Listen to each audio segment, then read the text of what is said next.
Bienvenidos al Sistema Informativo CANEC, una jornada en la cual estamos muy contentos, llenos de gratitud, vestidos de elegancia, porque tenemos en esta ocasión a el ministro en retiro de la Suprema Corte de Justicia de la Nación, Mariano Azuela Huitrón.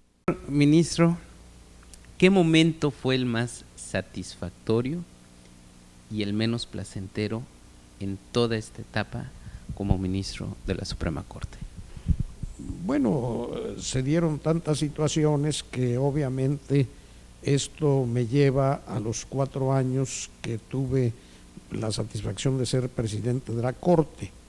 Yo creo que no es tanto un hecho concreto, sino más bien una actitud que se reprodujo en muchos hechos concretos, tanto por mi formación universitaria como por mi vida en el ejercicio de la función jurisdiccional. Yo me fui convenciendo de que en el terreno de la judicatura, aún en su más alto nivel, la Suprema Corte de Justicia de la Nación, uno debe preocuparse fundamentalmente de lo que dice el derecho y actuar conforme al derecho. En consecuencia, si pudiéramos decir ¿hay política en la función jurisdiccional? Yo responderé afirmativamente, nada más que la política de quien imparte justicia es precisamente regirse por el derecho. Y entonces, en esos 4 años en los que estuve en relación con problemas muy álgidos, algunos me llegan a decir, y eso fue muy angustioso, y yo les tengo que responder con sencillez, nada angustioso, porque en todos esos problemas yo traté de ver qué era lo que debía de hacer de conformidad con la Constitución y con el orden jurídico mexicano, y hacerlo, de modo tal que no era mi preocupación el qué hacía, no, sino simplemente hacer lo que tenía yo, mi deber, que era ajustarme al orden jurídico. El caso más sonado, el de algún servidor público del gobierno del Distrito Federal, que de pronto enfrentó un problema de ser privado de la protección constitucional, popularmente conocido como fuero, porque se había violado una suspensión otorgada por un juez de distrito. Entonces, esto que incluso se llegó a interpretar como una actitud política que yo asumí, pues simplemente respondió a que yo hice exactamente lo que estaba señalado en la Constitución y en la ley. Entonces, eso fue una gran satisfacción, pero una satisfacción que se tradujo en realidad en todo lo que finalmente estuve realizando en mi función de ministro y en mi función de presidente de la Corte. Por otro lado, en cuanto a la presidencia de la Corte, tiene una oportunidad de influir en muchos aspectos que tienen que ver con el buen funcionamiento de la Corte e incluso con la imagen de la Corte. Entonces, por ejemplo, para mí algo que fue muy satisfactorio, porque es algo que trasciende el tiempo, es haber logrado el que alrededor de 40 pintores mexicanos hicieran los rostros de los ministros de la Suprema Corte desde 1917. Y entonces esto, pues incluso desde el siglo XIX, o sea, desde que empezó la Corte se remonta al Tribunal de Ario de Rosales y luego ya se va presentando la Suprema Corte con diferentes características a través de las distintas constituciones del México independiente. Pues en todos los corredores de la Suprema Corte, que eran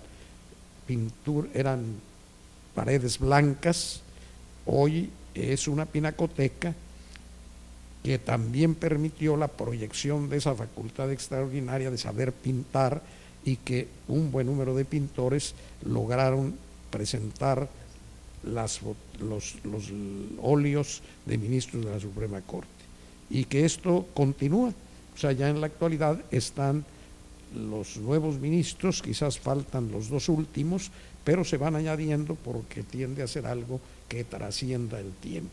Y por otro lado también logramos la presentación de 4 murales extraordinarios en los cubos de las escaleras de la Suprema Corte, lo que aún ha propiciado, y eso lo puede uno ver todos los días, que existan visitantes constantes, la mayoría estudiantes que van a visitar la Suprema Corte y que tienen mucho que ver, y que hay pues murales realmente extraordinarios, los primeros que se hicieron cuando se hizo el edificio de la Suprema Corte en la época del presidente Ávila Camacho, que hizo José Clemente Orozco, y esto pues viene a ser de algún modo enriquecido por murales de Rafael Cauduro, de Misichagua, de Leopoldo Flores y de Ismael Ramos, que son en los 4 cubos de las escaleras que tiene la Corte en sus esquinas. Entonces, pues esas fueron situaciones realmente muy, muy satisfactorias. Pues aquí lo tienen, también hay que visitar entonces la Suprema Corte cuando tengan oportunidad y admirar también la parte cultural y la parte jurídica de nuestra Corte.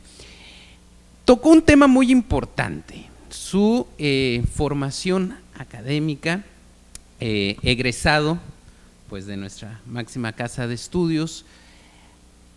A los nuevos abogados, a los estudiantes del derecho, ¿qué actitudes, qué aptitudes les recomienda tener para enfrentar a nuestro México actual y a futuro? Bueno, pues un poco sería parecido a lo que yo viví como ministro de la Suprema Corte, es el respeto al derecho. Claro, en el estudiante se da primero el adquirir los conocimientos que les permitan posteriormente proyectarse como brillantes licenciados en Derecho. El abogado defiende las causas de su cliente y entonces tiene que tener una sensibilidad especial en cuanto a que él sepa manejar el aspecto jurídico, pero vinculado a los grandes valores del derecho, el gran valor, la justicia. Entonces un abogado debe tener esa responsabilidad y esa preparación, que sepa claramente el advertir si realmente el asunto que le ofrece una persona puede ser defendido de acuerdo con la justicia, y que no tenga empacho en decirle no puedo llevar su caso porque pienso que su caso está perdido porque no le asiste a usted la razón. Cosa que es difícil porque en el terreno de los conflictos humanos, muchas veces lo que se tiene que hacer es confiar en que el perito en derecho, que va a ser el juez, decida quién tiene la razón, porque es muy difícil a veces decidir cuando se celebró un contrato en el que a veces hubo buena fe en uno y mala fe en el otro, y que entonces en las cláusulas de ese contrato pues puede haber situaciones de duda, y que finalmente pues el abogado tratará de dar las justificaciones que favorezcan a su cliente, y finalmente ante 2 posiciones adversas tendrán que ser los jueces los que decidan quién tiene la razón, y que se tenga ahí la altura de aceptar la decisión de quien es profesional en la impartición de justicia, que es el juez. Muy bien, bueno, pues hemos llegado a una dinámica en la que a nuestros invitados les pedimos ayudarnos con sus conocimientos acerca de palabras en específico.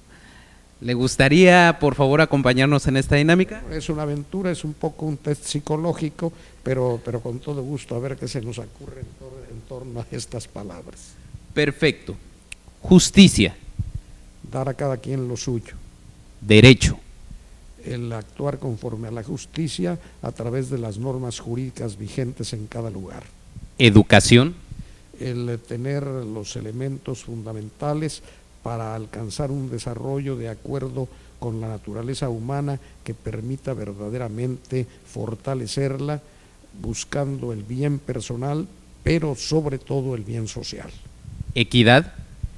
Que cuando las normas jurídicas no son suficientemente claras y admiten el que pueda uno desentrañar qué es lo que se quiso decir en las palabras que tienen que ver con el conflicto, uno pueda ir un poco más allá de la justicia y el establecer un valor diferente que hace que verdaderamente se encuentre lo que es el sentido riguroso de la justicia, que es la equidad.